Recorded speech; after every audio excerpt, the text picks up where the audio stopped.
Hello students, welcome to my YouTube channel English Center. Let's take chapter 5 of Indigo today, which is the last prose chapter in Flamingo for this year. Indigo is a chapter that deals with Gandhi's action in Champaran, Bihar against the British landlords. When he reached Champaran, he saw the injustice and exploitation of poor indigo sharecroppers at the hands of the British landlords, and he decided to fight their battle, and at last he was successful in restoring the rights of the poor peasants there in Champaran. We'll take some very important questions from this chapter. So let's start our question answer session. The first question goes, why did Gandhi decide to go first to Muzaffarpur before going to Champaran? Champaran जाना था गांधी को, लेकिन चंपारण जाने से पहले ही decided कि वो मुजफ्फरपुर जाएंगे. तो ऐसा क्यों डिसाइड किया उन्होंने मुजफ्फरपुर जाने का? Muzaffarpur was actually on route to Champaran. तो Gandhi wanted to obtain factual information about conditions in the area so that he could plan his course of action well. The lawyers of Muzaffarpur briefed Gandhi about the cases for which they represented the peasants in the court.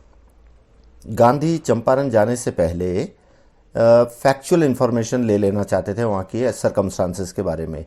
Conditions कैसी हैं, क्या हैं, हो क्या रहा है, actually पूरे facts इकट्ठा करना चाहते थे ताकि वो जो बैटल है उसको इफेक्टिवली लड़ सकें. जब वो मुजफ्फरपुर पहुँचे तो वहाँ के जो लॉयर्स थे, जो एडवोकेट्स थे, जो कि इन पेजेंट्स को कोर्ट में रिप्रेजेंट करते थे, उनके केस लड़ते थे, वो सारे के सारे लॉयर्स गांधी से मिलने आए और उन्होंने गांधी को वहाँ की पूरी इन्फॉर्मेशन दी कि वहाँ की कंडीशंस कैसी है और क्या एग्जैक्टली वहाँ हो रहा है. Second question, why did Gandhi feel that taking the Champaran case to the court was useless? Gandhi ने देखा कि जो पेजेंट्स हैं कोर्ट में केस लड़ रहे हैं. गांधी इस कंक्लूजन पर पहुंचे कि इस तरह के केसेस जो हैं, गरीब लोगों के जो केसेस हैं, वो कोर्ट में ले जाना बेकार है. ऐसा क्यों महसूस हुआ उनको? Gandhi saw that the peasants in Champaran were badly scared of the authorities. Hence, he thought taking their cases to the court was useless. According to him, the real relief for these poor people was to make them free from fear. Gandhi ने देखा कि जो वहाँ के जो pageants हैं, जो share croppers हैं, जो गरीब किसान हैं, काश्तकार हैं, वो बुरी तरह से भयभीत थे अथॉरिटीज से, ब्रिटिश अथॉरिटीज से, ब्रिटिश अधिकारियों से डरे हुए थे. अब डरा हुआ आदमी कैसे केस लड़ेगा? तो इस तरह के केसेस कोर्ट में ले जाना तो टाइम और मनी दोनों की बर्बादी थी. ऐसा गांधी को महसूस हुआ कि डरा हुआ आदमी तो केस लड़ ही नहीं सकता. तो अकॉर्डिंग टू हिम जो रियल रिलीफ हो सकती है इन लोगों के लिए वो था कि उनको फियर से फ्री किया जाए, उनका डर दूर किया जाए. इससे बड़ी कोई बात नहीं हो सकती. बजाय कोर्ट में जाने के पहले इन लोगों को निडर बनाया जाए, उनके मन के डर को दूर किया जाए. That is what he thought. Next question, why did Gandhi ji agree to a settlement of 25% refund to the sharecroppers? अब इसके पीछे कहानी क्या है 25% रिफंड के पीछे? कि जो इंडिगो शेयर क्रॉपर्स थे उनको, वो एक्चुअली उनकी अपनी ज़मीन तो थी नहीं. ब्रिटिश लैंडलॉर्ड से उन्होंने किराए पर ज़मीन ली थी और उस ज़मीन के 15% पर उनको सिर्फ इंडिगो उगाने का ऑर्डर था. और वो सारी की सारी इंडिगो हार्वेस्ट, जब फसल तैयार हो जाती थी इंडिगो की, वो सारी की सारी उनको किराए के रूप में, रेंट के रूप में लैंडलॉर्ड्स को देनी पड़ती थी. बड़ा टायरसम एग्रीमेंट, बड़ा थकाने वाला कॉन्ट्रैक्ट था ये, पर बेचारे गरीब थे तो इसलिए कर रहे थे. अब बाद में ब्रिटिश लैंडलॉर्ड्स को पता चला कि जर्मनी में आर्टिफिशियल इंडिगो बन गई है. मशीनों से अब इंडिगो बनने लगी है बजाय खेतों में उगाने के. तो जब मशीनों में कोई चीज़ बनती है तो कम टाइम में और कम रिसोर्सेज में वो ज़्यादा प्रोडक्शन होता है. तो जब ज़्यादा प्रोडक्शन होता है कम टाइम में और कम रिसोर्सेज के साथ, तो वो बाज़ार में सस्ता होता है. तो लैंडलॉर्ड समझ गए कि बाज़ार में अब जो है उनकी अपनी इंडिगो जो कि खेतों में उगती है, जिसमें टाइम भी लगता है, बहुत सारा हार्डवर्क भी लगता है, वो बहुत महंगी होगी, कोई ख़रीदेगा नहीं. तो चालाक तो थे ही. तो उन्होंने क्या काम किया, they played a trick with the share croppers. उन्होंने उन गरीब किसानों को कहा कि भाई ऐसा है, वो जो 15% वाला एग्रीमेंट है, हम तुम्हें उससे आज़ाद करते हैं, अब तुम्हें कोई इंडिगो उगाने की ज़रूरत नहीं है. लेकिन ऐसे नहीं, उसके बदले में, तुम्हें फ्री करने के बदले में तुम्हें हमें कंपनसेशन देना होगा, मुआवजा देना होगा, पैसे देने पड़ेंगे.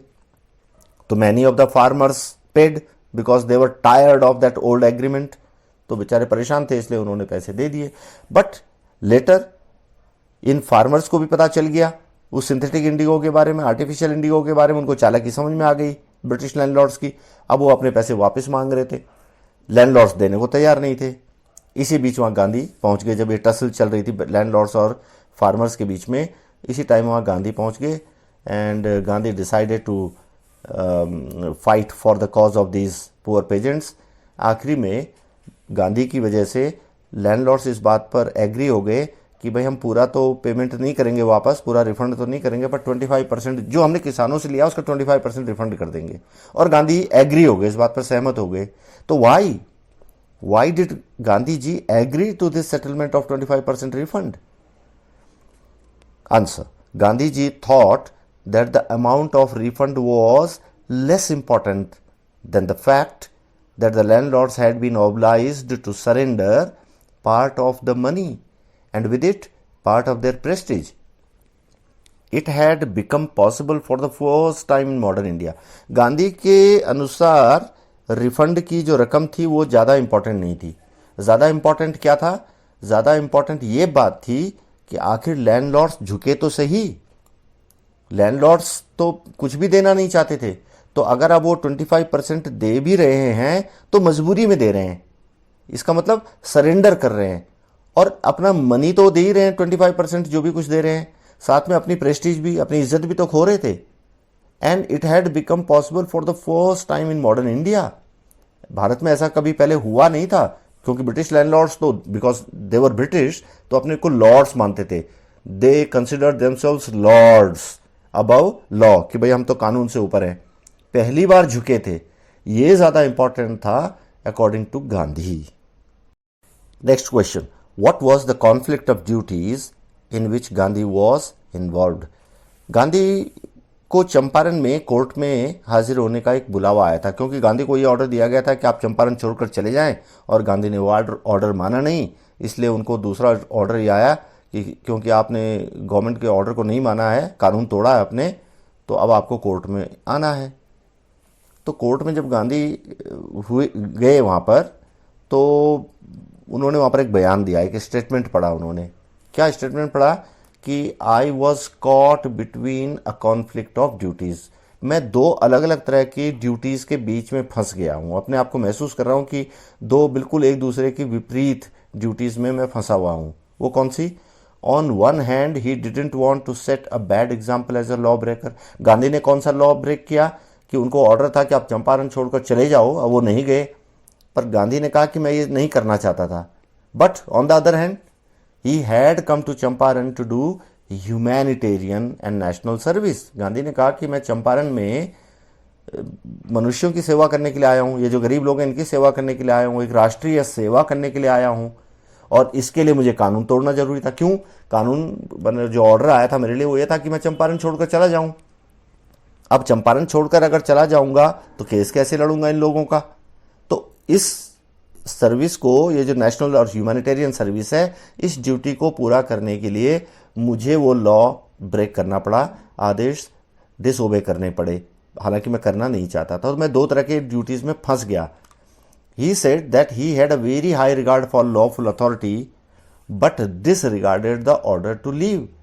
गांधी ने कहा कि लॉ के लिए मेरे मन में बड़ा सम्मान है, बहुत रिगार्ड करता हूँ, बड़ी रिस्पेक्ट करता हूँ मैं लॉ की, लेकिन फिर भी मैंने इस लॉ को तोड़ा। मैंने जो चंपारण छोड़ने का ऑर्डर टू लीव चंपारण, ये जो ऑर्डर था, इसको मैंने डिसरिगार्ड कर दिया, डिसओबे कर दिया। क्यों? क्योंकि I wanted to do humanitarian and national service. तो मैं बिल्कुल बीच में फंस गया था इन दो अलग अलग ड्यूटीज के। लॉ ब्रेक नहीं करना चाहता था, लेकिन मजबूरी थी क्योंकि लोगों की सेवा करनी थी वहां चंपारण में रहकर ही। How was Gandhi able to influence lawyers? Give instances. Gandhi lawyers को कैसे प्रभावित करने में सफल हुए? जो गांधी के लॉयर फ्रेंड्स थे, जैसे डॉक्टर राजेंद्र प्रसाद और भी कुछ लॉयर्स थे जो पटना से आए थे चंपारण गांधी की अपील पर, उनको गांधी कैसे इन्फ्लुएंस कर पाए, उसके कुछ एग्जाम्पल्स दीजिए, कुछ इंस्टांसेस, कुछ रेफरेंसेस वहां से दीजिए अपने टेक्स्ट से। Gandhi influence the lawyers by setting example himself. Gandhi ने कोई उपदेश नहीं दिया उनको, he set example. The lawyers saw that Gandhi, who didn't belong to that place, was ready to go to jail for the sharecroppers. भाई गांधी चंपारण के रहने वाले तो नहीं थे, गांधी तो गुजरात के रहने वाले थे और वो लड़ रहे थे बिहार में, बिहार के किसानों के लिए, चंपारण के किसानों के लिए। लॉयर्स ने देखा है कि आउटसाइडर जो कि यहाँ का रहने वाला है ही नहीं, वो इन बेचारे गरीब शेयर क्रॉपर्स के लिए जेल भी जाने को तैयार है। On the other hand, the lawyers themselves were from the nearby districts and thought it would be a shameful act if they went home leaving the sharecroppers problems unsolved. जब गांधी को उन्होंने जेल जाने के लिए तैयार देखा लॉयर्स ने, तो उनको लगा कि भाई हम लोग तो आसपास के ही रहने वाले हैं, चंपारण के आसपास के जिलों के तो हैं रहने वाले, बिहार के तो हैं, तो अब अगर गांधी जेल गए और हम भी वापस अपने घर चले जाएं तो ये बड़ी शेमफुल, बड़ी शर्मनाक बात होगी। बिना इन किसानों की, इन गरीबों की प्रॉब्लम्स को सॉल्व किए बिना अगर चले जाएं यहाँ से तो it would be a shameful act. So that is how Gandhi was able to influence the lawyers by setting example himself. What did Gandhi ji do about the social and cultural upliftment of the Champaran villages? जब उनकी problem solve हो गई किसानों की, वो जो Indigo share croppers की problem solve हो गई, उसके बाद भी गांधी जी चंपारण से गए नहीं, because he saw that in Champaran villages people were living in miserable conditions. I mean people were culturally and socially backward. Gandhi ने देखा कि जो कंडीशंस है वहाँ की, स्पेशली सोशल और कल्चरल कंडीशंस जो चंपारण के गाँव में थी, बहुत मिजरेबल थी, बड़ी दयनीय हालात में लोग रह रहे थे। And he wanted to do something immediately to improve their conditions. So he made an earnest appeal to volunteers to come to Champaran and work for the upliftment of the poor villagers there. Gandhi ने पूरे देश से जो volunteers थे, जो अपनी इच्छा से लोग काम करने के लिए तैयार थे, उन सब से अपील की कि वो चंपारण आएँ और यहाँ इन गरीब लोगों को ऊंचा उठाने के लिए, इनकी स्थिति में सुधार के लिए कोशिश करें, काम करें। Primary schools in 6 villages were opened. Kasturbai, Gandhi's wife, Kasturbai taught the women about personal cleanliness and community sanitation. A doctor's services were obtained for 6 months. This is how Gandhi ji tried to improve the conditions in Champaran villages.